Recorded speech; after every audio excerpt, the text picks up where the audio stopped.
High, আমি মৌসুমি। তো চলো আজকে একটু ডিমার্ট থেকে ঘুরে আসা যাক। ডিউটি শেষ করে আমি আর আমার রুমের দিদি মিলে চলে গেছিলাম আজকে একটু ডিমার্টে। কিছু মাস কাভারি বাজার করার ছিল।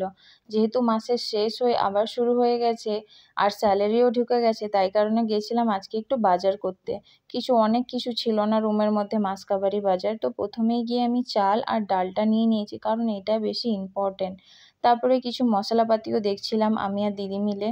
তো সেটার মধ্যেও আমরা কিছু কিছু নিয়ে নিয়েছি, ওই লঙ্কা গুঁড়ো, হলুদ গুঁড়ো, যেগুলো প্রয়োজনীয় জিনিস সেগুলোই নিয়েছি। তারপরে মিল্কি মিস্টের এই ফ্লেভারটা দেখলাম, সেটাও নিয়েছি। আর রুমে ভীষণ পরিমাণে মশা হয়েছিল, তার কারণে একটু গুড নাইটও নিয়ে নিয়েছি। দিয়ে বাস্কেট একদম ভর্তি করে চলে গেছি বিলিং সেন্টারে। বিলিং করিয়ে নিয়ে এত বড় একটা লিস্ট নিয়ে আর এতগুলো টাকা পেমেন্ট করে তারপরে আমরা টোপলা টপলি গুছিয়ে নিয়ে বাড়ির পথে রওনা দিলাম। তো আজকের মতো এইটুকু। অবশ্যই লাইক অ্যান্ড সাবস্ক্রাইব করো। Bye bye.